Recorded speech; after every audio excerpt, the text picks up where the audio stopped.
Nosotros seguimos con la carta de Santiago, queda ya prácticamente, estamos a pasito de la terminal, ya casi terminando esta carta, así que le pido que abran sus Biblias.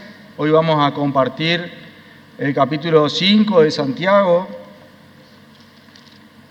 y vamos a ver desde el versículo 13 hasta el 18. Padre Celestial, yo te doy gracias, Señor, por este día, un día más de vida, un día más en que tu misericordia se renueva en la vida de cada uno de nosotros, Señor, en el cual venimos gozosos a encontrarnos con hermanos, Señor, a celebrar tu día, a exaltarte, a glorificarte, a honrarte, Señor, a ser fortalecidos y exhortados por tu palabra, a ser moldeados, Señor, por ella. Te pedimos, Señor, te agradecemos por esta oportunidad y te pedimos que nos ayudes en nuestro peregrinar, Señor. Tú has puesto un estándar alto, Señor, y nosotros queremos seguirte, Señor. Ayúdanos a hacerlo, ayúdanos a hacer tu voluntad. Ayúdanos a recibir hoy con mansedumbre tu palabra implantada, Señor. Y luego de esto, Señor, a poner por obra la misma, Señor. Te pido que me ayudes, Señor, sabiendo de que no soy digno de exponerla, de predicarla, que me ayudes, Señor, que me des tu gracia para hablar con denuedo tu palabra. Utiliza, Señor, este trabajo, Señor, para que tú transformes la vida de las personas, Señor. Sabemos que eso no es algo que hace un predicador o un creyente, sino que lo haces tú mismo, Señor. Por eso clamo para que tú estés obrando en los corazones y en la vida de los hermanos, Señor. Los que están acá presentes, los que no pudieron venir y están escuchando, o cualquier otra persona que en su momento pudiera escuchar, Señor, este video, te pido, Señor, que tú obres en sus vidas, Señor. Que tu Espíritu Santo haga ese milagro en sus vidas, cambiando ese corazón, quitando ese corazón de piedra, poniendo un corazón de carne para que sea receptivos a tu palabra, Señor. Y para que luego de eso no seamos tan simples, solo oidores y conocedores de ella, sino hacedores de tu palabra, Señor. Padre Celestial, te agradezco una vez más, Señor, y te pido todo esto en el nombre de Jesús. También te pido, Señor, que quites toda distracción, Señor, que podamos poner atención y foco en tu palabra y que sea ella misma, tú mismo hablando por mi vida a través de tu Espíritu, Señor, impartiendo a la congregación, Señor, tu voluntad, Padre Santo. Te doy gracias en el nombre de Jesús. Amén y amén. Bueno, hermanos, ¿se acuerdan que la semana pasada... ¿Cómo? ¿Prendo?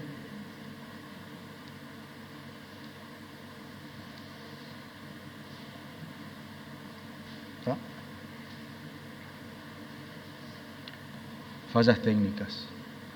Bueno, hermanos, ¿se acuerdan que la semana pasada habíamos estado hablando y decía Santiago que bienaventurados aquellos que sufren, que padecen por causa del Señor? ¿Se acuerdan que estábamos hablando de esos primeros creyentes que estaban siendo perseguidos? Que producto de la asolación del mismo Saulo de Tarso es que fueron esparcidos, que fueron despojados de sus bienes, de sus propiedades, corridos, en el cual estaban siendo explotados por esos ricos opresores, pasando necesidad, verdadera necesidad, y eso llevaba a que en aquel momento aquellas personas, ¿sí?, comenzasen a desesperar, a desfallecer, a perder las esperanzas. Pero Santiago, a modo de pastor y a modo de consolación, les decía que se esforzaran, que el juez podría estar a la puerta, entonces que no murmuraran, que no hablaran, ¿sí? Que bienaventurados mientras sufren y padecen. Y como si fuera poco, sabiendo que esos primeros creyentes eran la mayoría, como decimos siempre, los primeros eran judíos con un trasfondo de estudio y que habían creído en el Señor Jesucristo, le nombra a profetas y a la vida de profetas y a Job como muestra de esa aflicción, de ese sufrimiento, de ese padecimiento y de ese resistir constantemente ese padecimiento, porque nuestro Señor es fiel y consuela y paga a los que han dejado todo por Él, es lo que habíamos terminado de ver.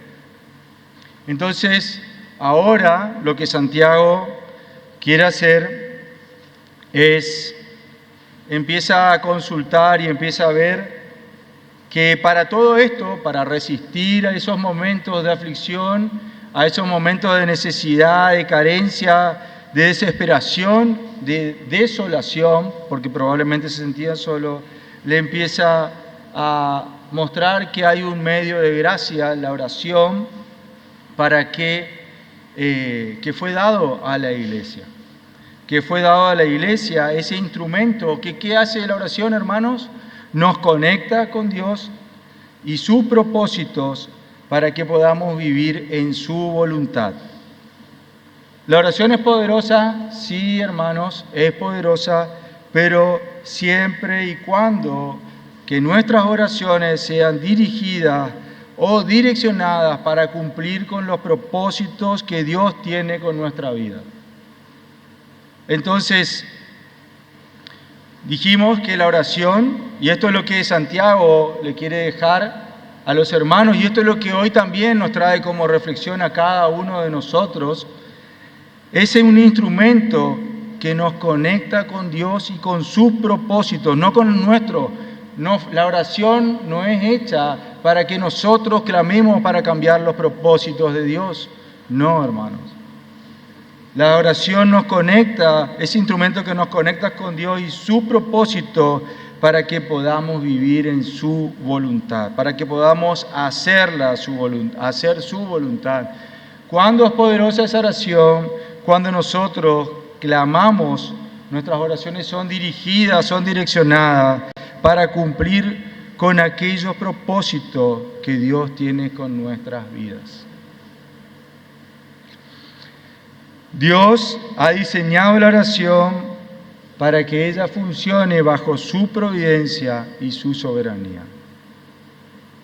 Con todo eso en mente, hermanos, es que los invito a abrir sus Biblias ahí en Santiago y que me acompañen en silencio con la lectura. ¿Está alguno de vosotros afligido? Haga oración. ¿Está alguno alegre? Cante alabanzas. ¿Está alguno enfermo entre vosotros? Llame a los ancianos de la iglesia y oren por él, ungiéndole con aceite en el nombre del Señor. Y la oración de fe salvará al enfermo y el Señor lo levantará. Y si hubiere cometido pecados, le serán perdonados. Confesaos vuestras ofensas unos a otros y orad unos por otros para que seáis sanados. La oración eficaz del justo puede mucho. Elías era hombre sujeto a pasiones semejantes a las nuestras y oró fervientemente para que no lloviese. Y no llovió sobre la tierra por 3 años y 6 meses. Y otra vez oró, y el cielo dio lluvia, y la tierra produjo su fruto. Amén. Bueno, hermanos, yo titulé esta prédica La fe en acción, el poder de la oración en los planes de Dios. Y la separo de 2 maneras para que podamos comprenderla. Oración y paciencia ante cualquier circunstancia, hermanos, aflicción, alegría, enfermedad, debilidad, perdón de pecados y hasta para solucionar inclemencias climáticas. Eso vamos a ver en los versículos 3 al 15 y una partecita del 16. Y la segunda parte la separé. La oración del justo es poderosa para ser fortalecido en Dios y nos conecta con Él y por tanto puede mucho. La primera parte, como decía, que la oración y esa paciencia de la cual hablábamos la semana pasada, ¿sí?, es que es necesaria en cualquier circunstancia. Esta es una herramienta más que podemos ver en los versículos anteriores. Veíamos cómo Santiago llega a esta parte, finalizando ya su carta, y que es de la misma manera como él comenzaba su carta. Si nosotros vamos al capítulo 1, ¿sí?, en el verso 2 dice: hermanos míos, tened por sumo gozo cuando os halléis en diversas pruebas, sabiendo que la prueba de vuestra fe produce paciencia, mas tenga la paciencia su obra completa para que seáis perfectos y completos, cabales, sin que falte cosa alguna. Veíamos, y ahora dice: ¿está alguno de vosotros afligido? ¿Está alguno de vosotros pasando por prueba? ¿Qué es la recomendación que hace Santiago a los creyentes? Haga oración, ¿sí? Haga oración. Santiago, como un pastor, está animando a esos creyentes dispersos mediante consejos prácticos de cómo deben vivir su fe en medio de las pruebas, en medio de las dificultades, cómo mantenernos, cómo caminar, de qué forma. Y le dice que deben hacer probablemente, al ver que las respuestas de algunas de esas personas se estaban desviando en lo que indica el carácter que debe tener un creyente. ¿De qué hablo? ¿Se acuerdan que veíamos de que la queja constante por producto de ese sufrimiento y hablar mal de las personas que los oprimían no eran las respuestas apropiadas o el modo piadoso que este pastor esperaba, ¿sí?, de los creyentes, y que en realidad debemos todos perseguir eso, hermanos? Debemos tener nuestra vida debe ser de manera piadosa. Esto no es para los pastores, esto es para el creyente, hermanos. Somos todos cuerpo de Cristo. Y entonces es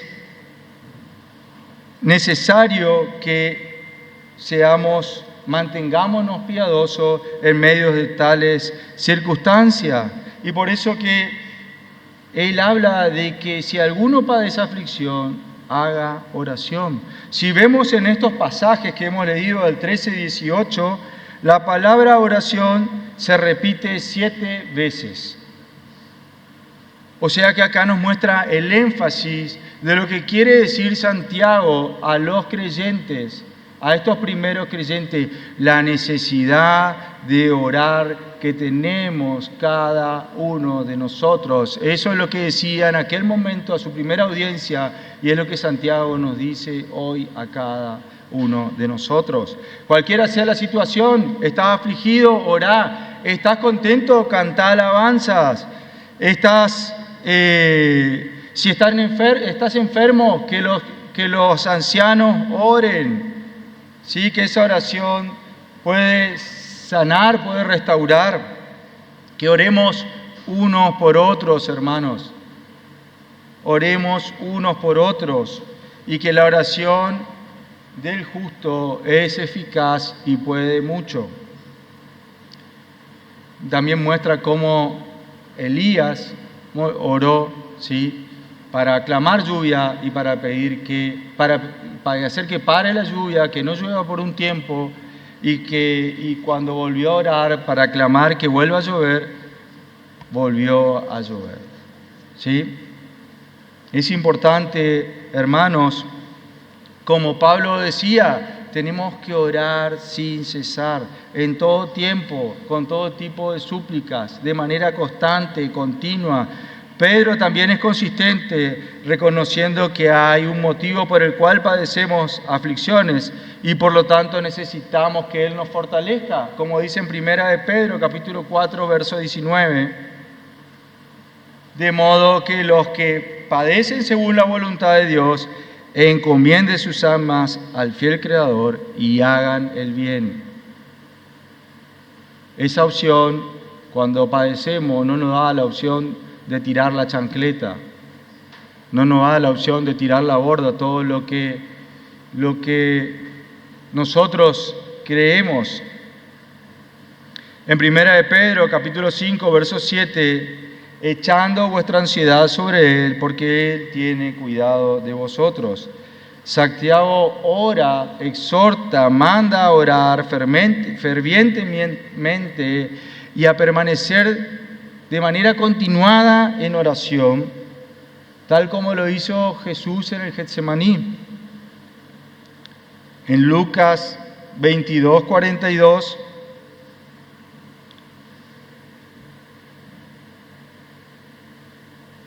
esta conocemos bien, dice: Padre, si quieres, pasa de mí esta copa, pero que no se haga mi voluntad, sino la tuya. Y se le apareció un ángel del cielo para fortalecerle. Y estando en agonía, oraba más intensamente, y era su sudor como grandes gotas de sangre que caían hasta la tierra. Hermanos, muchas veces nosotros clamamos en ese sufrimiento para que el Señor nos quite ese sufrimiento, para que el Señor nos saque de esa situación. Pero fíjense que lo importante y lo tremendo de la oración es que nosotros podamos clamar a nuestro Señor para que Él nos dé la fortaleza, para que nosotros podamos cumplir con el propósito que Él tiene con nuestras vidas, así sea padeciendo o en aflicción. Fíjense en un caso, un ejemplo de esto es en Hechos 12, cuando la iglesia clamaba, habían apresado a Santiago y a Pedro, y la iglesia clamaba por ambos, la iglesia pedía.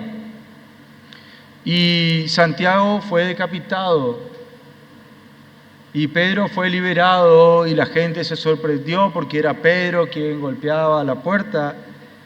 Y fíjense que la iglesia obviamente que lamentó la pérdida de Santiago, pero no cesó en sus oraciones y en dar gracias.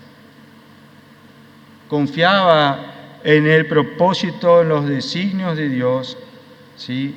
Confiaba en el Señor. Y por lo tanto, eso es lo que permite la oración, conectarnos con nuestro Señor. Debemos rever muchas veces cómo oramos o qué oramos, qué pedimos. Porque esa oración o la oración en general está hecha, como vemos acá, para todo tipo de situaciones, para dar gracias. Pero siempre pidiendo fortaleza para que nosotros podamos hacer la voluntad de Dios. Después dice: si alguno está alegre, los motivos de alegría, hermanos, no son aquellos motivos que nos llevan a nosotros a ponernos de pie y postrarnos ante el Señor. Muchas veces, sobre todo cuando no estamos firmes, pasan cosas, nos salen negocios, situaciones, se dan las cosas y nos olvidamos de Dios. Y él, Santiago, este pastor, con ese mismo enfoque, con ese mismo énfasis, dice que cante alabanza. Si hay alguien que está de ánimo, si hay alguien que está alegre, le dice que cante alabanza, que ore. ¿De qué forma? Con himnos, con cantos, con salmodie, ¿sí? Con salmos acompañados de instrumentos. Todos esos salmos que exaltan a nuestro Señor, y por lo tanto podemos ver también en Efesios 5, en los versos 19 y 20, cuando hablaba, ¿no? Pablo mostraba de que antes de ser llenos de mosto y de embriagarnos, seamos más bien llenos del Espíritu. ¿Y de qué forma? Hablando entre vosotros con salmos, con himnos, cánticos espirituales, cantando, alabando al Señor en nuestros corazones, dando siempre gracias por todo al Dios y Padre en el nombre de nuestro Señor Jesucristo. Expresándole nuestra gratitud por lo que Él ha hecho. Esa es la forma que Santiago hablaba a la congregación, hablaba a la iglesia. ¿Sí? Podría haber hermanos en la iglesia, algunos que estén padeciendo sufrimiento, otros que estén gozosos, pero uno orando y los otros cantando, alabando. ¿Sí? Y probablemente los que padecían aflicción podrían haber sido fortalecidos por esas alabanzas, esas recitaciones de lo que Dios ha hecho y hace en nuestras vidas día a día. ¿Sí? Esa exclamación del poder, de la gracia de nuestro Dios. Y eso ayudaba a fortalecer y a levantar los ánimos en aquellas personas que pudieran estar pasando aflicción. Siguiendo de la misma forma, es que Santiago dice: ¿está alguno enfermo entre vosotros? Llame a los ancianos de la iglesia y oren por él, ungiéndole con aceite en el nombre del Señor. Y la oración de fe salvará al enfermo, y el Señor lo levantará, y si hubiere cometido pecados, le serán perdonados. Ahora, en este verso dice: ¿está alguno enfermo entre vosotros? Evidentemente los pastores, los ancianos, podían no saberlo. Podía ser que se esté ausentando, porque dice, lo primero que dice, personas verdaderamente enfermas, debilitadas.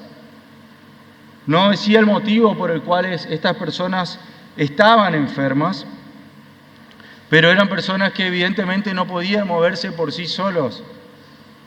Y entonces decía: si alguno de estas personas, si alguno de ustedes está enfermo entre vosotros, llame a los ancianos de la iglesia. La palabra para iglesia ya no es más como utilizó en sinagoga, como utilizó en el versículo 2, en el capítulo 2, sino que refiere a eclesía, ¿sí? Y dice: oren por él, llame a los ancianos. ¿Quiénes eran los ancianos? ¿Quiénes son los ancianos? Habíamos visto en 1 de Timoteo, capítulo 3, que anciano, pastor, obispo eran lo mismo. Si ustedes ven en Hechos 20, capítulo 28,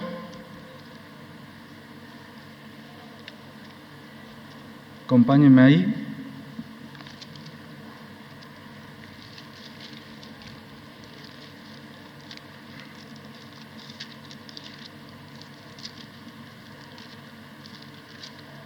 Versículo 28 dice: por tanto, mirad por vosotros y por todo el rebaño en que el Espíritu Santo os ha puesto por obispo, para apacentar la iglesia del Señor, la cual Él ganó por su propia sangre. En 1 de Pedro, capítulo 5,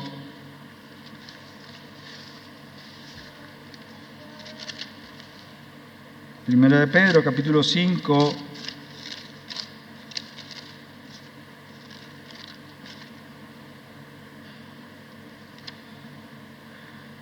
verso 1 dice: ruego a los ancianos que están entre vosotros, yo anciano también con ellos, y testigo del padecimiento de Cristo, que soy también participante de la gloria que será revelada. Apacentad la grey de Dios que está entre vosotros, cuidando de ella no por fuerza, sino voluntariamente, no por ganancia deshonesta, sino con ánimo pronto, no como teniendo señorío sobre los que están a vuestro cuidado, sino siendo ejemplos de la ley.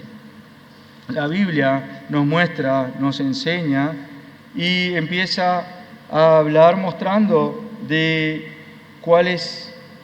quiénes son estas personas por las cuales dice Santiago que debe llamar estos ancianos, estos pastores, estos obispos, ¿sí? Generalmente, si vamos a una iglesia sana, en la iglesia sana debería haber pastores, diáconos, pastores, ancianos, obispos. Diáconos serían todas las autoridades que vos veas en una iglesia sana. Y si, por ejemplo, recordamos lo que pasó en Hechos 6, cuando en teoría surgieron los primeros diáconos, ¿cuál era el motivo que los apóstoles y cuáles eran las funciones por las cuales clamaban los apóstoles de la necesidad de que haya varones, ¿sí?, llenos del Espíritu que puedan atender las mesas? Era la necesidad de diáconos, porque como las viudas helenísticas y las judías había aumentado y unas se quejaban de que había preferencias de las otras, ¿sí?, los apóstoles dijeron que ellos necesitaban que alguien se encargue de servir las mesas, porque ellos debían dedicarse al estudio de la palabra y a la oración, o a la oración y al estudio de la palabra. Es por eso que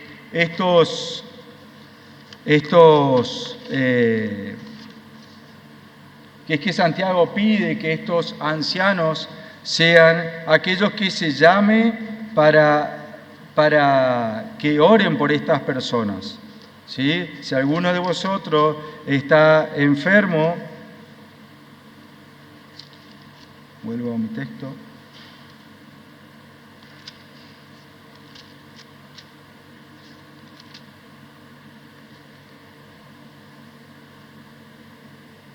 Entre ustedes llama a los ancianos y oren por él, ungiéndole con aceite. Bueno, hermanos, acá esto es importante porque esto ha servido para muchas iglesias a vender el aceite bendito, ¿sí?, o hacer un comercio con todo este tipo de instrumentos, por decirlo de alguna manera. Entonces, tenemos que ver que el aceite se utilizaba, ¿sí?, podría utilizarse con fines médicos. En la Biblia no nos muestra muchos fines médicos con que se ha utilizado, pero sí nos muestra la forma con la que se utilizaba, de la manera en la que se utilizaba el aceite. Podemos ver de manera anterior, a fin de aceptar un llamado espiritual, por ejemplo, cuando Moisés ungió con aceite a Aarón para el llamado sacerdotal, cuando Samuel lo ungió a Saúl para ser preparado como rey. Elías también ungió a Eliseo como su sucesor. También, hermanos, se utilizaba el aceite para marcar lugares en donde se había producido la presencia de Dios, como es el caso de Jacob cuando peleó contra el ángel y al otro día se levantó, tomó el aceite y ungió la piedra donde él había apoyado su cabeza. Lo que quería mostrar Santiago, ¿sí?, y poniendo énfasis de vuelta, hermanos, es importante que dice, y la oración, ¿está alguno enfermo entre vosotros? Llama a los ancianos de la iglesia y oren por él, ungiéndole con aceite en el nombre del Señor. Acá no está hablando, no está haciendo énfasis en el aceite, no está haciendo énfasis en los ancianos que tienen poder, que son súper ungidos, en esos pastores, profetas, apóstoles. Él está haciendo énfasis en la oración, hermanos. No se refiere a la forma que utilizan hoy en muchas iglesias a modo de ritual, podemos ver cómo el énfasis de este pasaje está relacionado con la oración y no con la unción del aceite de las personas. Y después dice, y la oración de fe. En la mala comprensión de este texto, vemos que dice, y la oración de fe restaurará al enfermo. Acá dice salvará, pero sabemos que la salvación no es por oración, no es por la oración de los ancianos, sino como veíamos el viernes, es por gracia a través del don de fe. Entonces dice, y la oración de fe restaurará al enfermo y el Señor lo levantará. Podemos ver, hermanos, en otras iglesias, esto es lo que permite en otros lugares, iglesias evangélicas, en los cuales personas superungidas declaran sanidad, oran por casos extremos, y cuando esas cosas no suceden, la culpa es de la persona porque no tiene fe, la culpa es de aquella persona que se está congregando, porque dudan de la fe de esa persona, y muchas personas salen dolidas por ese motivo. Fíjense, y utilizan este pasaje probablemente, Santiago 1, versículos 6 y 7, dice, pero pida con fe, no dudando nada, porque el que duda es semejante a la onda del mar, que es arrastrada por el viento y echada, que es arrastrada por el viento y echada de una parte a otra. No piense, pues, que quien tal haga, que recibirá cosa alguna del Señor. Cuando utilizamos mal los textos, hermanos, cuando no podemos aclarar lo que quiere decir esa palabra, es que empieza a utilizarse mal y empieza a causar heridas en los hermanos. Fíjese, Santiago, que fue una persona, decíamos al principio, cuando empezamos a hablar de quién era Santiago, era conocida por rodillas de camello, era conocido porque él vivía de arrodillado, de constante y en continua oración. Este Santiago es quien, antes de llegar a este punto y que dice la oración de fe sanará al enfermo, es quien dice en el capítulo 4, verso 15, si Dios quiere viviremos y haremos esto o aquello. Santiago entendía, Santiago nos muestra que la fe en conjunción con su providencia y su soberanía es necesaria, hermanos. Fíjense que el mismo Jesús decidió irse de Nazaret y dijo que allá no, y dice la palabra, Mateo 13, 58, que no produjo muchos milagros por por motivo de su incredulidad. Si había otra persona que era conocida por su fe también, hermanos, porque bajo este concepto es que todas las personas que tienen fe deben orar y se van a sanar, va a pasar de todo. Pero otra persona que era conocida por su fe es el apóstol Pablo. Yo creo que nadie acá duda de la fe del apóstol. Él mismo rogó al Señor para que le quitase su aguijón y el Señor le dijo que no. 3 veces le pidió y le dijo, bástate en mi gracia. Y su pedido fue denegado. También se acuerdan de cuando fue en Filipenses 2:26, ¿sí? Que por Epafrodito, ¿sí? Epafrodito no pudo ir porque estaba enfermo. ¿Ustedes creen que Pablo no habrá orado por ese varón? Pablo, quien había orado por Eutico, quien se cayó de un primer piso y murió y lo resucitó, sin necesidad de aceites. No lo ungió con aceite, él se puso a orarlo, bajó, oró, lo resucitó, continuó predicando la palabra.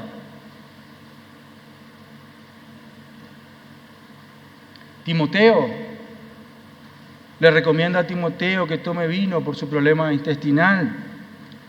A Trófimo, en 2 de Timoteo, capítulo 4, verso 20, y Trófimo quedó enfermo en Mileto, Trófimo. ¿Ustedes creen que Pablo, con esa fe, no habrá orado por él? Por eso es importante destacar que el énfasis está puesto en la necesidad de oración, entendiendo que esa oración debe ser una sumisión a la misma voluntad de Dios para nuestras vidas. Es necesario eso, hermano, que entendamos que nuestra oración debe ser bajo la sumisión de nuestro gran y poderoso Dios, quien decide, determina y obra en nuestras vidas para hacer con nuestras vidas su propósito y su voluntad. Y por lo tanto es importante tener fe para orar, más vale que sí, por supuesto que sí, porque sin fe, hermanos, sabemos que es imposible agradar a Dios, porque el que pida dudando o sin fe no crea, como dice Santiago, que va a recibir cosa alguna. Ahora podemos ver en el 15 cómo se relaciona esto con que dice, y el Señor lo levantará, y si hubiere cometido pecados, le serán perdonados. Podemos observar que el énfasis puesto en que luego de orar a aquellas personas o por los debilitados, para que sean restaurados, es el Señor quien va a levantar. Podemos ver quién Dios mismo, quién va a orar en esa persona o restaurar a esas personas. Podemos ver y observar cómo el énfasis no está puesto, como decía hoy, en los ancianos, en el aceite, sino en la oración. Y como también decía hoy, muchos fueron sanados sin necesidad de ungimiento de aceite. Lázaro mismo fue resucitado, hermanos.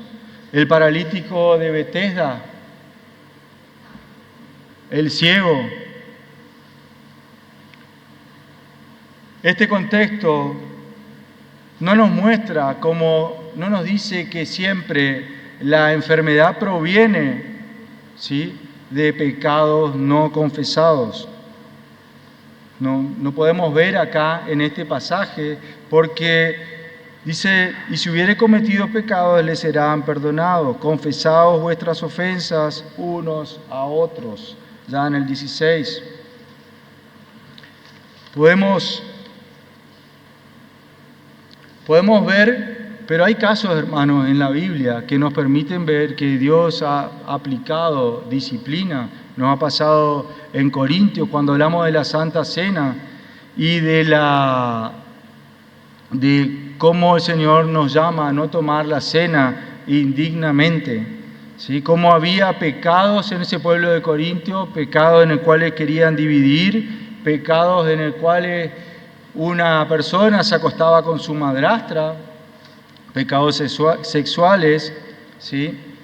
Y eso hacía que el Señor, había muchos que estaban enfermos y muchos dormían, muchos ya habían muerto, productos del juicio del Señor. Muchos enfermos y debilitados entre vosotros, hablaba. Podemos ver cómo este pasaje nos muestra que ciertas personas podrían estar enfermos por su pecado. Vemos también el caso de David en el Salmo 32,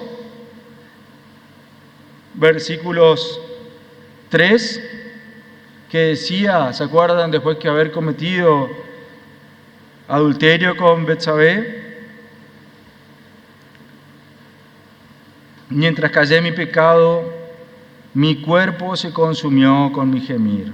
Durante todo el día, mi cuerpo, él físicamente, porque de día y noche tu mano pesaba sobre mí, mi vitalidad se desvanecía. Con el calor del verano te manifesté mi pecado y no encubrí mi iniquidad. Dije, confesaré mis transgresiones al Señor y tú perdonaste la culpa de mi pecado. Por eso que todo santo ore a ti en el tiempo en que pueda ser hallado. Hay un tiempo, hermanos, en que debemos confesar nuestros pecados. Ese tiempo debe estar de continuo, debemos estar de continuo pensando en eso. Pero acá Santiago también quiere alentar y quiere mostrar que la oración del justo es poderosa para ser fortalecido en Dios, nos conecta con Él, con su propósito, y por lo tanto puede más que muchas oraciones. ¿Cómo? En el 16 dice: confiesen sus pecados, oren unos por otros para que sean sanados. La oración eficaz del justo puede lograr mucho. Ya hemos visto la primera parte, y ahora la oración eficaz del justo puede lograr mucho. Esto no está diciendo que toda oración que el hombre haga se debe cumplir. Tampoco dice que la oración del hombre justo va a cambiar la voluntad de Dios. De ninguna manera, hermanos. Este texto podría estar indicando de alguna manera que Dios está más propenso a escuchar a personas piadosas. Y ahora nos podemos preguntar por qué. Y puede haber dos motivos probables. El primero es que aquella persona piadosa está en obediencia. Y por lo tanto las personas que están en obediencia son recompensadas por Dios, es lo que habla la Biblia a lo largo de la Biblia. Y por lo tanto, si la obediencia es recompensada, es más probable que las oraciones de tales personas sean más recompensadas que aquellas que tengan vidas cristianas a media, vidas cristianas débiles. Y el otro motivo es que podemos decir que esa persona que está en obediencia, también se puede decir que esa persona que está en obediencia camina en santidad. Y por lo tanto, según lo que veíamos hoy en Efesios 5, 18, al ser una persona que está llena del Espíritu, es decir, rebosante del Espíritu, gobernada y dirigida por el Espíritu, controlada por el Espíritu, nos recuerda cuando Jesús enseñó que Él es el camino, la verdad y la vida, y que por tanto todo lo que pidiésemos al Padre en su nombre, Él lo va a hacer para que el Padre sea glorificado en el Hijo.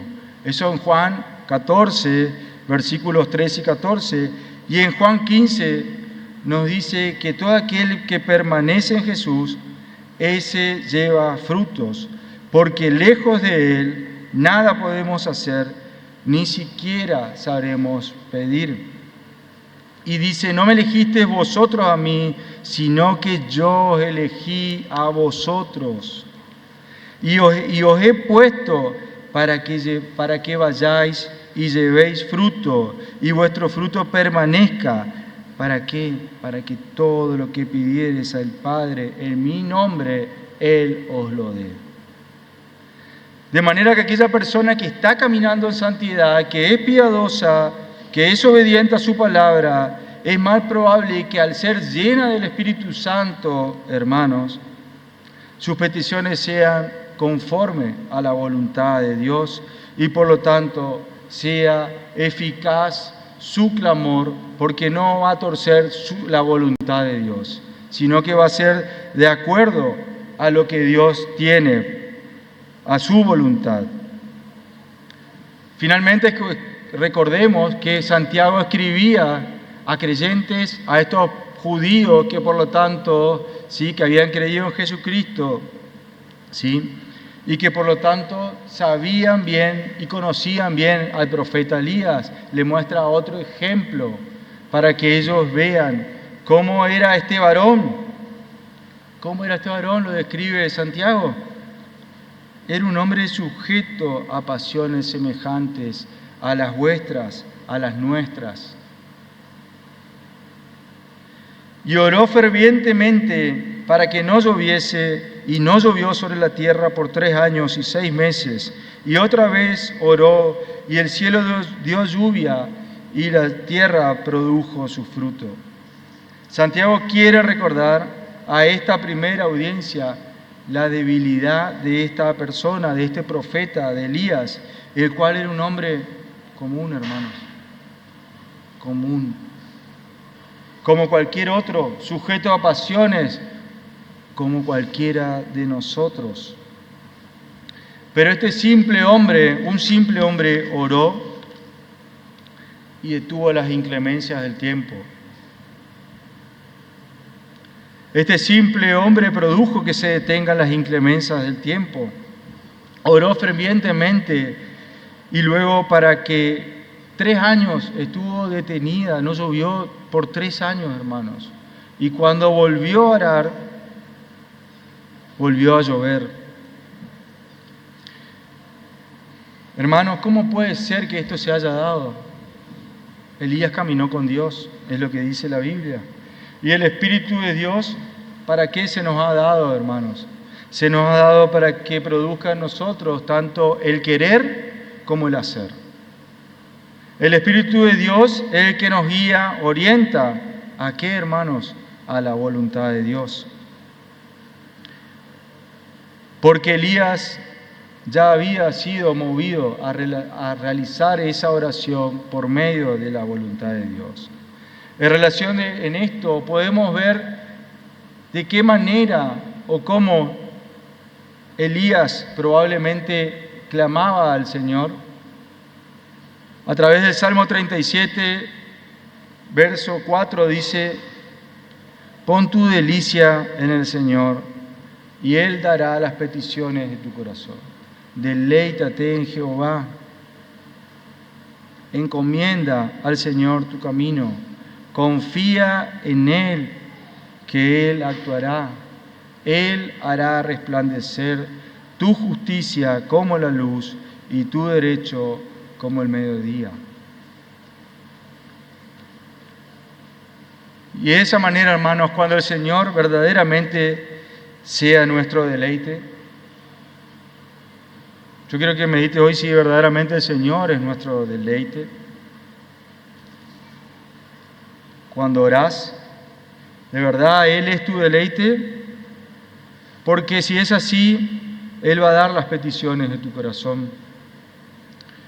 Cuando no haya nada por encima del amor y la pasión que tú tienes en tu corazón por el Señor, cuando no haya nada en tu vida, tu mente, en tu corazón, que compita con lo que Dios significa para ti, entonces los deseos del corazón de Dios pasarán a ser tus deseos y por lo tanto Dios concederá los deseos de tu corazón, porque ahora tu corazón palpita por las cosas por las cuales el corazón de Dios palpita.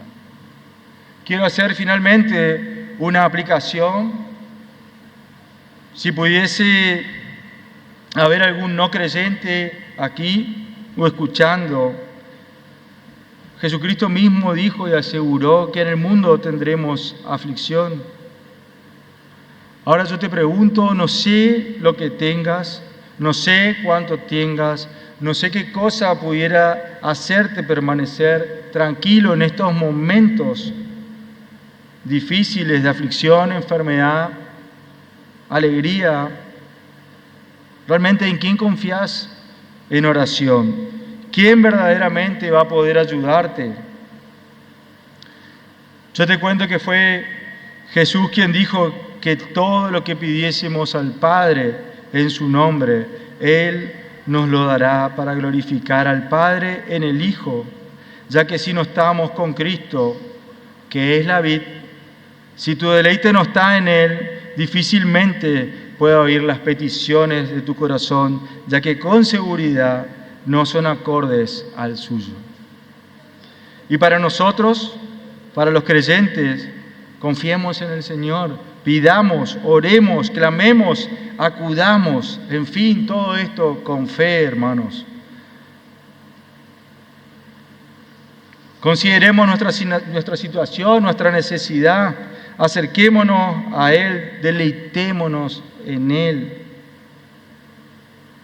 No nos olvidemos que los grandes hombres de Dios eran hombres simples, que clamaron fervorosamente, que se deleitaban en el Señor y que Él los oyó hasta punto tal de tener una inclemencia climática, porque ese corazón era conforme, o ese pedido era conforme a lo que el Señor estaba o quería hacer.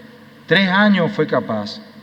Seamos personas coherentes con la fe que profesamos y creamos en el poder de la oración para que podamos obtener por medio de ella la fortaleza, hermanos, para cumplir la voluntad de Dios en nuestras vidas. Y finalmente, quiero que me acompañes a 1 de Juan, capítulo 5, versos 14 y 15, y a modo de finalizar con una reflexión, esta es la confianza que tenemos delante de Él, que si pedimos cualquier cosa conforme a su voluntad, conforme a su voluntad, Él nos oye. Y si sabemos que Él nos oye en cualquier cosa que pidamos, sabemos las peticiones que tenemos las peticiones que le hemos hecho. Amén, hermanos.